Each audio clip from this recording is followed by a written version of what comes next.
फालतू के लोगों से पीछा कैसे छुड़ाएं? फालतू के लोगों से मेरा मतलब है कि वो लोग जो आपके मना करने के बाद भी आपकी लाइफ से चिपके रहते हैं, जो आपको कदम कदम पर बिना मांगी एडवाइस देकर इरिटेट करते रहते हैं, जो आपके कान में हमेशा नेगेटिव बातें डालते रहते हैं, आपका टाइम खराब करते हैं, हर वक्त आपकी या किसी और की बुराई आपके सामने या किसी और के सामने करते रहते हैं, आपसे जलते हैं, आपका ख्याल रखने का दिखावा करते हैं लेकिन ख्याल नहीं रखते, जो केवल अपने बारे में ही सोचते हैं, स्वार्थी हैं, हमेशा आपको डिमोटिवेट और निराश करते रहते हैं। और कभी कभी तो आपको ये भी समझ नहीं आता कि ये लोग आखिर कर क्या रहे हैं आपकी लाइफ में, या आप इनके साथ जुड़े रहकर क्या कर रहे हो। और ऐसे लोगों से आपका पीछा छुड़ाना क्यों जरूरी है? क्योंकि जिंदगी में से जब तक आप कचरा निकाल करके नहीं फेंकोगे तब तक आप अपने टारगेट पर फोकस नहीं कर पाओगे, और जब तक इन लोगों के चक्कर में फंसे रहोगे ना, तब तक केवल अपनी लाइफ ही बर्बाद करते रहोगे। अच्छा, समझने वाली बात यह है कि आप इन लोगों के चंगुल में क्यों फंसे। या तो आपने कभी इनसे कोई छोटी मोटी हेल्प मांगी होगी, या कभी एक आध बार इनसे हाय हेलो कर दिया होगा, या फिर आपने इनको हद से ज्यादा माना होगा, लेकिन फिर एक टाइम के बाद में ना आपको ऐसा लग रहा है कि नहीं यार, इस इंसान को मेरे से कोई मतलब नहीं है, लेकिन इसको अब क्या मैं बोलकर इसको दूर करूं। सो डोंट वरी, इस वीडियो में मैं आपको बताऊंगा कि कैसे पीछा छुड़ाएं ऐसे फालतू के लोगों से जो आपको आपकी लाइफ में हमेशा पीछे की तरफ खींचते रहते हैं और आपकी लाइफ में कोई वैल्यू ऐड करने की बजाय केवल निगेटिविटी ऐड करते हैं। तरीके बहुत सारे ऐसे लोगों से पीछा छुड़ाने के, पर इस वीडियो में मैं आपको उन 6 तरीकों के बारे में बताने जा रहा हूँ। अगर इनमें से भी कोई तरीका काम ना करे ना, तो मेरे को कमेंट में जरूर बताना। तरीका नंबर 1, अगर आप में हिम्मत है और अगर आपको किसी एडवर्स सिचुएशन से या लॉस से ना गुजरना पड़े, तो आप इनको सीधा बोल दीजिए कि भाई मेरे को तेरे साथ नहीं रहना, मैं मेरा देखूंगा, तू तेरा देख। ये सबसे बेस्ट तरीका है, ना इधर घुमाया ना उधर घुमाया, जो बात थी बस वो बोल दी कि भाई मेरे को तेरे साथ में नहीं रहना, मतलब नहीं रहना, अपने को अलग अलग रहना है। बिकॉज मुझे लगता है कि मुझे अकेले को सब कुछ करना है, और मुझे अकेले को सब कुछ करना आना चाहिए, और मुझे मेरी लाइफ में बहुत कुछ करना है, तो मैं केवल खुद के अलावा फिलहाल तो किसी और से ज्यादा केवल खुद पर फोकस करूंगा। अब आपको यहाँ पर ना तो बार्गेन करनी है कि हाँ चलो ठीक है कोई बात नहीं, कभी कभी बात कर लेंगे, आपको कोई मोल तोड़ नहीं करना, वहां पे कोई शॉपिंग नहीं कर रहे हो आप, आपको उस इंसान को लाइफ में नहीं रखना, मतलब नहीं रखना। ये था तरीका नंबर 1 कि भाई मेरे को तेरे साथ नहीं रहना, इस बात को आप उसको क्लियर बोल दो। अब बात करते हैं मेथड नंबर 2 की, कि फालतू के लोगों से और नेगेटिव लोगों से कैसे पीछा छुड़ाएं। अगर आप उसको डायरेक्टली नहीं बोल सकते कि आप उसके साथ कोई भी बात नहीं करना चाहते, तो उनको इग्नोर करना सीखिए। आप धीरे धीरे उससे ना दूरी बनाना शुरू कर दीजिए। और दूरी बनाने का मतलब ये नहीं कि दूसरे शहर में जाकर के सेटल हो गए।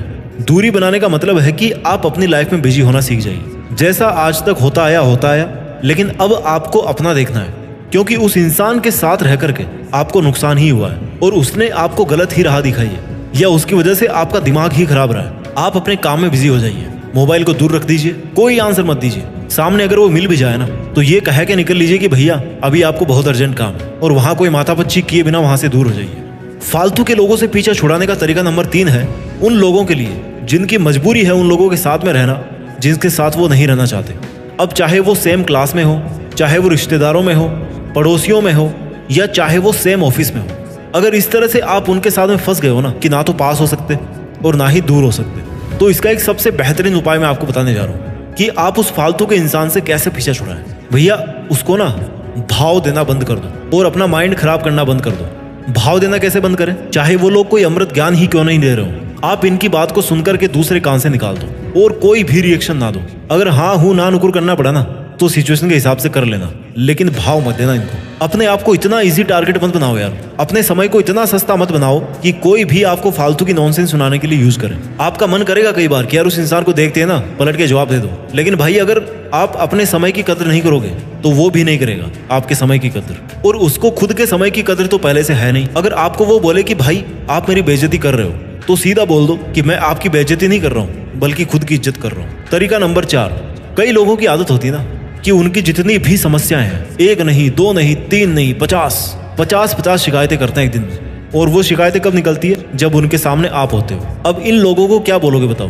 पर गलती इन लोगों की भी नहीं है, क्योंकि इन लोगों की कहने की आदत हो गई है और आपकी सुनने की आदत हो गई है। ऑफिस में लाइट नहीं आ रही, सारे दिन पसीने में काम करना पड़ रहा है, फिर मार्केट में इतना सारा जाम लगा हुआ था, पता नहीं इतनी गाड़ियां क्यों हो रही है, फिर घर आए तो खाना बनने में देरी हो गई, रास्ते में 2 घंटे जाम में फंस जाओ, वो बर्दाश्त है, लेकिन घर आकर के 2 मिनट भी देरी होगी ना खाना खाने में, उसके लिए ब्लेम कर दोगे। इस तरह के लोग सबके लिए जहरीले होते हैं, क्योंकि इनको हर काम में, हर क्षण में, हर कण कण में केवल दोष निकालना आता है, शिकायतें करना आता है। ये लोग सोसाइटी के सबसे जहरीले इंसान होते हैं, क्योंकि ये खुद के साथ दूसरों का भी टाइम और एनर्जी वेस्ट करते रहते हैं। इन लोगों से पीछा छुड़ाने का सबसे आसान तरीका है कि ये जैसे हैं उनको उसी हाल पर छोड़ दिया जाए। बहरे बन जाओ, गूंगे बन जाओ, पर इनको कोई सलाह देने की कोशिश मत करना, क्योंकि इनके पास जितनी ज्यादा शिकायतें हैं ना, उनसे ज्यादा तो सॉल्यूशन है। आप अपनी कोई एक प्रॉब्लम बता के देखो जरा, उनको 1000 सॉल्यूशन दे देंगे पर अपनी प्रॉब्लम को सोल्व नहीं कर पाएंगे। और जब ये नहीं कर पाएंगे अपनी प्रॉब्लम को सोल्व, तो भैया आप क्या करोगे? इसलिए इनके सामने म्यूट होकर के रहना पड़ता है, बच के रहना पड़ता है। एक आध शब्द भी अगर बोलो ना, तो वो भी इनकी सहमति के लिए बोलना पड़ता है। सलाह तो देने की गलती ही मत करना इन लोगों को, नहीं तो उल्टा आपको जहरीले नाक की तरह ढस लेंगे। तरीका नंबर 5, उन लोगों से बचने के लिए जो फालतू के हैं आपकी लाइफ में। ये तरीका उन लोगों से बचने के लिए है जो आपको केवल अपनी छोटी छोटी समस्याएं सुना सुना कर आपको डेली पकाते रहते हैं। आप क्या किया करो कि जब भी इनको देखो ना कि ये आकर के शुरू होने वाले हैं, तो आप इनको बोलने का मौका ही मत दो और बातें खुद ही शुरू कर दो। और शुरू करो तो ऐसी करो ना कि इनको पका दो। और अगर इनको पकाने के लिए और किसी का सहारा लेना पड़े ना आपको, तो जरूर लेना। जितनी समस्या या जितनी शिकायतें ये आपके सामने रोज करते हैं ना, उनसे डबल ट्रिपल कर दो। आप एक्टिंग करनी है आपको, और ठीक उसी तरह करना जैसे ये आपके सामने करते रहते हैं। अगर इनमें जरा सी भी समझ बची होगी ना, तो ये जरूर समझ जाएंगे और आइंदा आपको परेशान नहीं करेंगे। जैसे मान लो आपको ये रोज रोज बोल के दुखी करते हैं कि भाई बहुत गर्मी है, बहुत गर्मी है, तो आप अगले बार ना इस हद तक मौसम के बारे में इनको समस्याएं सुना देना जैसे कि इस दुनिया के सबसे बड़े एक्टर आप ही हो। जब अगले वाले को पता लगेगा ना कि यार ये तो मेरे को यूज कर रहा है, मेरे को ही काट रहा है, तो 100% तो नहीं, लेकिन फिर भी चांसेस है कि वो आपसे दूरी बना ले। तरीका नंबर 6, जो व्यक्ति बुराई से नहीं झुकता ना, उसको अच्छाई से झुका दो। बहुत तगड़ा आइडिया है। जिसको बुराई से नहीं जीता जा सकता, उसको अच्छाई से जीता जा सकता है। मान लो ये अगर बहुत बुराई करते हैं किसी और की, तो आप उनकी बड़ाई करना शुरू कर दीजिए कि नहीं यार, वो आदमी तो बहुत बढ़िया है और उसने जो किया वो बिल्कुल सही किया है। आपको उनका उल्टा बोलना है और आपको कन्विंस करना है कि आपकी बात सही है। अगर जरूरत पड़े ना, तो आप इनकी जो महाशय है ना, जो आपके सामने, इनकी खुद की इतनी बड़ाई कर दो ना कि ये आपसे खुद की बड़ाई सुन सुन के इतने सैचुरेटेड हो जाएं, इतने संतुष्ट हो जाएं, ज्यादा ही संतुष्ट हो जाएं कि आपके पास कई दिनों तक वापस नहीं आए। और ध्यान रखना, बीमारी का जड़ से इलाज करने के लिए बार बार डोज देनी पड़ती है। इसलिए जब भी आपको अगली बार ये गलती से कहीं दिख गए, तो आप फिर से इनकी बड़ाई करना शुरू कर दीजिए। आप कोई कमी मत छोड़िए बड़ाई करने में, भर भर के प्रशंसा कीजिए। घुमा फिरा के इस वीडियो का सारांश ये निकलता है कि फालतू के लोगों से पीछा छुड़ाने के 2 ही तरीके सबसे बेस्ट हैं। इनके अलावा एक और तरीका है जो मैं आपको कभी रिकमेंड नहीं करता, लेकिन आपको बताऊंगा जरूर। तो पहले तो बात उन 2 तरीकों की जो मैंने इस वीडियो में बताया है ऐसे लोगों से पीछा छुड़ाने का, कि इन लोगों की आंखों से ओझल हो जाओ, क्योंकि इनके दर्शन ही बड़े खतरनाक है और इनके दर्शन मात्र से ही ना समस्या शुरू हो जाती है। दूसरा कॉमन तरीका ये है, सज्जन तरीका, कि इनसे अगर पीछा ना छुड़ा सको तो रिस्पॉन्ड करना बंद कर दो। सुनो मगर प्यार से कान से निकाल दो। और कुछ सलाह देने की तो भैया सोच भी मत लेना, क्योंकि उससे कोई फायदा नहीं होने वाला।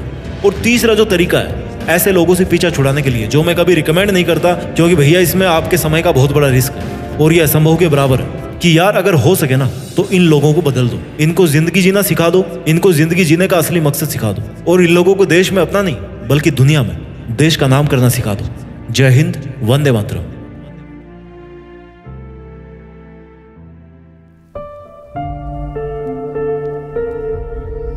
जीत फिक्स।